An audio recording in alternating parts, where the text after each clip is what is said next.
Assalamualaikum warahmatullahi wabarakatuh. Selamat pagi anak-anak. Hari ini kita akan belajar tema 1, subtema 4, pembelajaran 5 dan pembelajaran 6. Untuk pembelajaran 5 itu dimulai pada halaman 98. Dan ini adalah pembelajaran terakhir untuk tema 1, ya.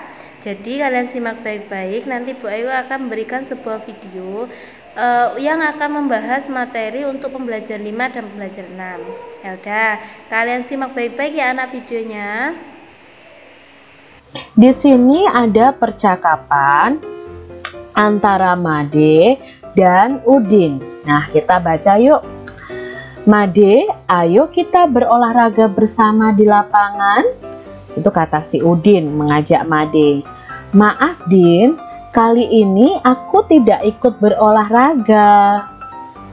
Tidak apa-apa Made, apakah kamu akan pergi ke suatu tempat? Betul Din, aku akan mengunjungi paman bersama keluargaku. Baiklah, selamat bersenang-senang. Terima kasih Udin. Nah, inilah percakapan Udin dan Made. Siapa tadi yang mengajak berolahraga bersama? Ya, Udin yang mengajak. Apakah Made bisa ikut berolahraga bersama? Tidak, karena Made akan pergi ke rumah pamannya bersama keluarga. Nah, di sini ada kalimat penolakan yang diucapkan oleh Made. Maaf Din, kali ini aku tidak ikut berolahraga. Jawablah pertanyaan-pertanyaan di bawah ini. Ya, ada pertanyaan. Kita jawab berdasarkan percakapan si Udin dan Made tadi. Siapa yang mengajak berolahraga pada teks di atas tadi? Ya, yang mengajak adalah Udin. Apa maksud ajakan Udin? Tadi Udin mengajak apa adik-adik? Ya, Udin mengajak Made berolahraga di lapangan.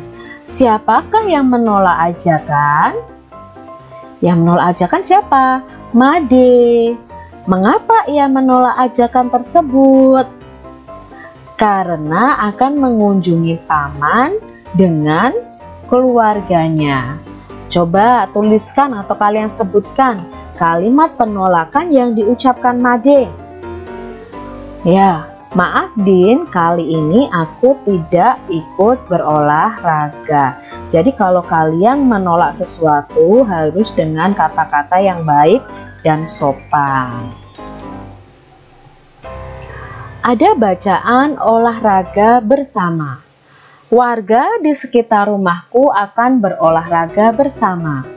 Kegiatan tersebut dilakukan di lapangan. Di perjalanan menuju lapangan, aku bertemu Made.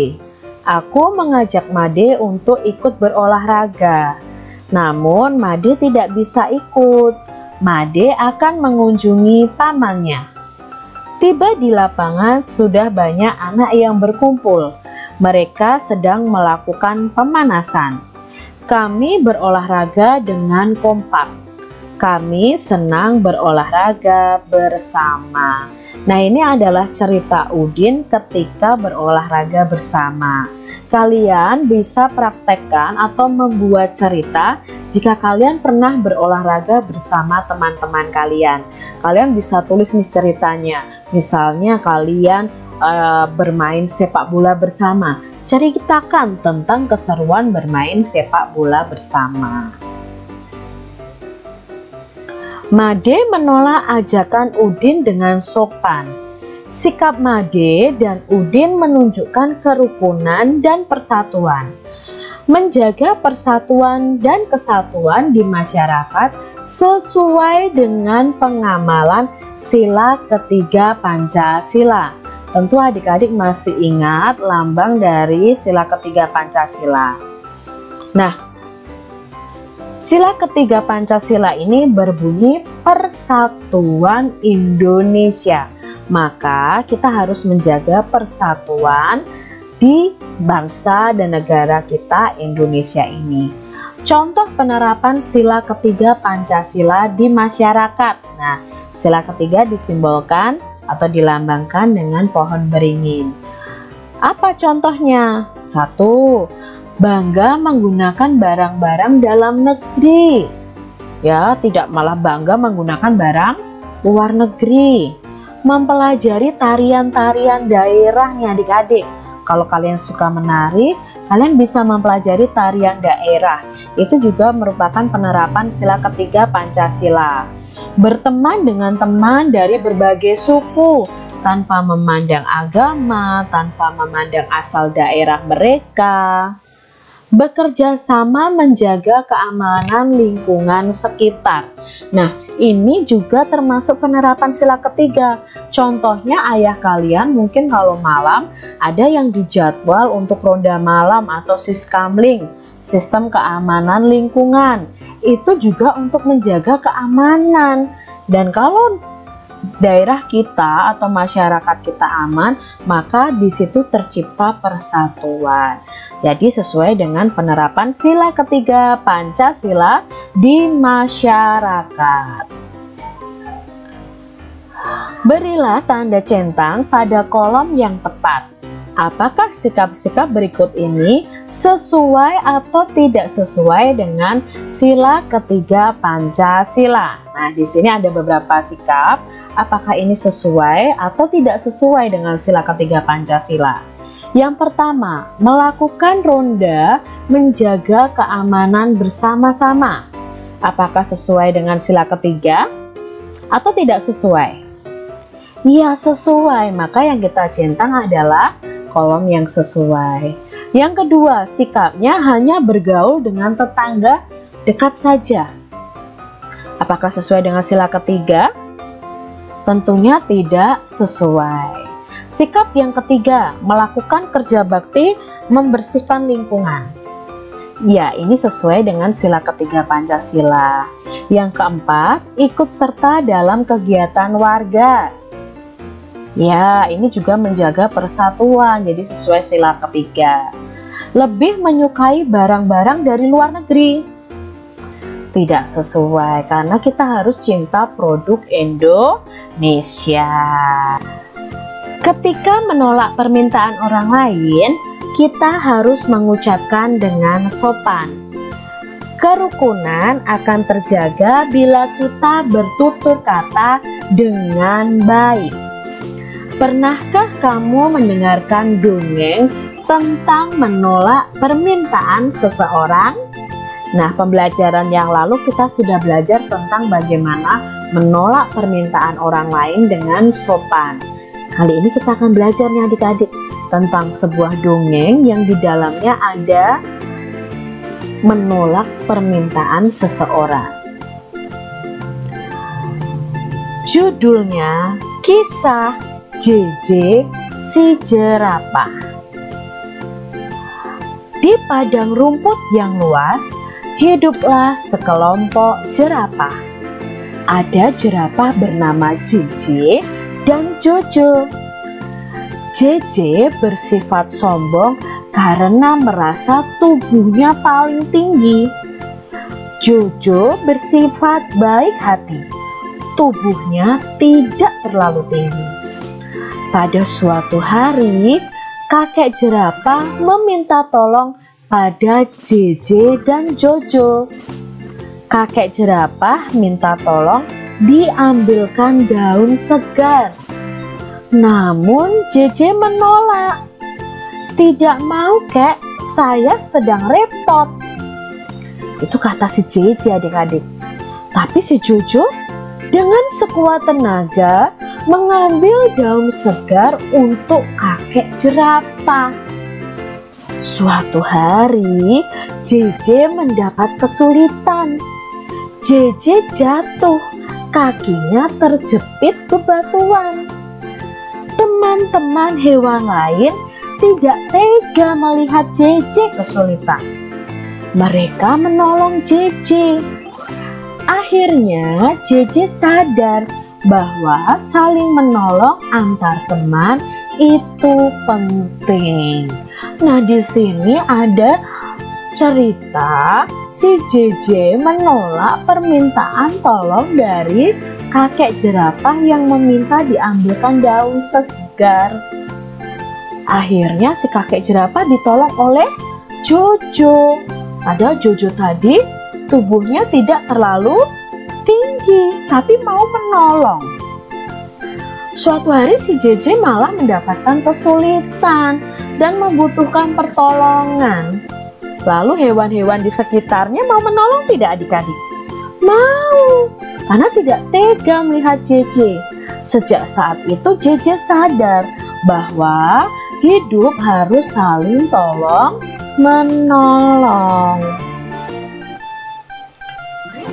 Dalam dongeng terdapat sikap gotong royong. Tadi hewan-hewan bergotong royong untuk menolong si JJ.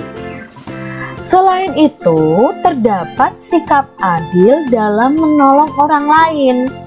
Sikap tersebut sesuai dengan pengamalan sila keempat dan kelima Pancasila. Contoh penerapan sila keempat di masyarakat. Ayo, sila keempat bunyinya bagaimana adik-adik? Kerakyatan yang dipimpin oleh hikmat kebijaksanaan dalam permusyawaratan perwakilan. Lalu lambangnya apa nih sila keempat?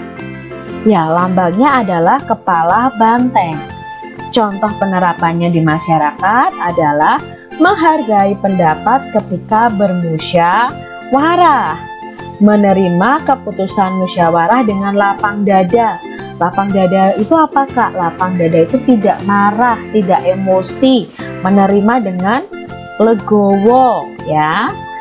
Yang berikutnya menghormati pendapat orang lain saat bermusyawarah. Lalu contoh penerapan sila keempat itu musyawarah pemilihan ketua RT, itu juga contoh penerapan sila keempat di masyarakat.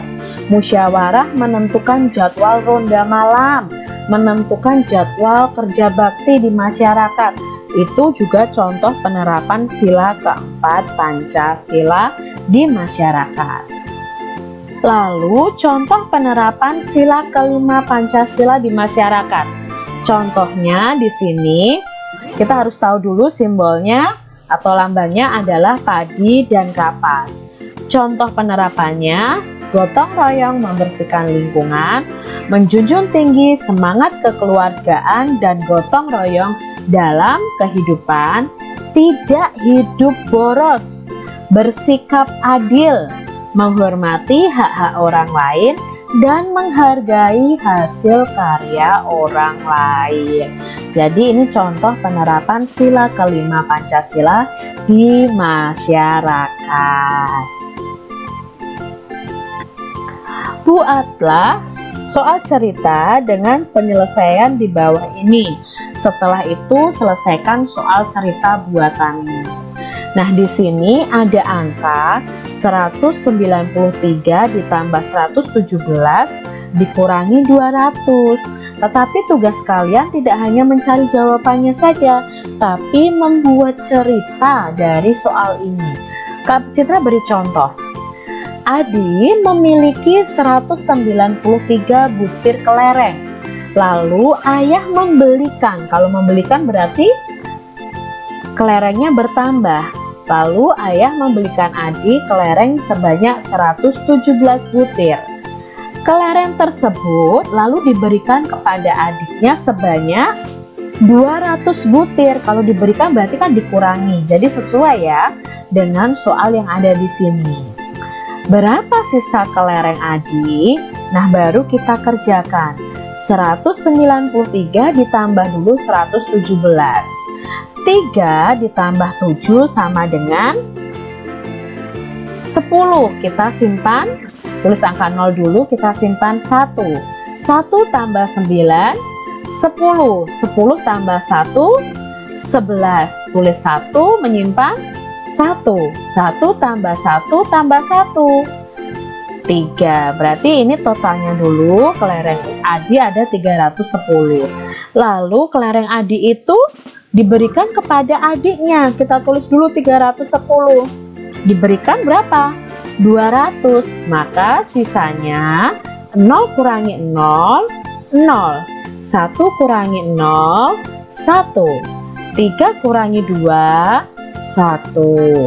Jadi sisa kelereng Adi ada 110. Kak Citra beri contoh berikutnya.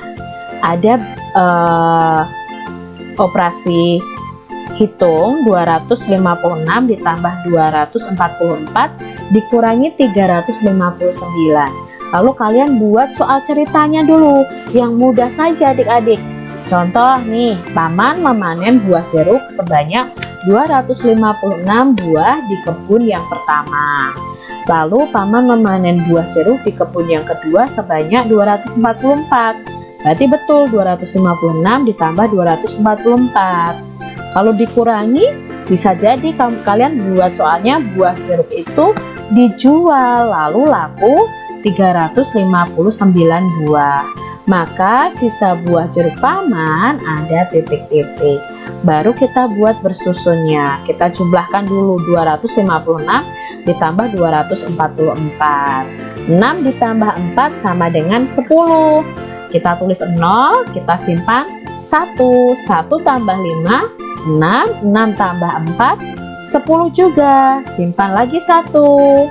1 tambah 2, 3. 3 tambah 2, 5. Berarti di sini penjumlahannya hasilnya 500. Lalu 500 itu kita kurangkan 359. Nah, di sini kalian harus ekstra hati-hati. Perhatikan di sini. 0 dikurangi 9 itu tidak bisa adik-adik. Lalu pinjam ke depan. Tapi pinjam ke depan sini ternyata depannya juga 0, Kak. Bagaimana dong? Jadi kita pinjam dulu ke paling depan. Angka paling depan 5 ini jika dipinjam 1, maka sisanya 4. Lalu angka 1 yang dipinjam tadi kita letakkan di tengah ini. Jadi angka 10. Nah, karena yang pinjam tadi yang angka satuan, maka 10-nya ini kita coret. Ya, dipinjam 1, sisanya 9. Nah, karena dipinjam 1 kita letakkan satunya di sini. 10 dikurangi 9 sama dengan 1. 9, bukan 10 lagi, 9 dikurangi 5, 4. 4 dikurangi 3, 1. Jadi sisa buah jeruk paman ada 141 buah. Kalian harus ekstra hati-hati ya kalau pengurangan seperti ini. Nah, itu tadi adalah materi yang sudah diberikan pada video pembelajaran, yaitu untuk pembelajaran 5 dan pelajaran 6. Untuk tugas hari ini, Bu Ayu akan memberikan kalian tugas yaitu latihan pembelajaran 6. Kalian buka pada halaman 104. Kalian kerjakan 5 soal pilihan ganda dan 5 soal isian. Setelah itu, kalian buka pada halaman 105, ada uji kompetensi. Kalian cukup kerjakan semuanya, yaitu pilihan gandanya saja. Ingat, hanya pilihan gandanya. Jadi isiannya nggak perlu dikerjakan, yang dikerjakan hanya pilihan gandanya saja untuk uji kompetensi. Jadi kalau uji kompetensi kan mulai halaman 105 sampai dengan halaman 110. Tapi kalian hanya mengerjakannya pilihan gandanya saja. Paham nggih? Jadi tugasnya ada 2. Yang pertama latihan pembelajaran 6 dan yang kedua adalah uji kompetensi hanya pilihan gandanya saja. Nanti kalian kirim ke grup kelas sebagai bukti untuk absensi kalian ya. Mungkin itu aja yang Bu Ayu sampaikan. Jangan lupa tetap semangat untuk belajar dan selalu jaga kesehatan. Wassalamualaikum warahmatullahi wabarakatuh.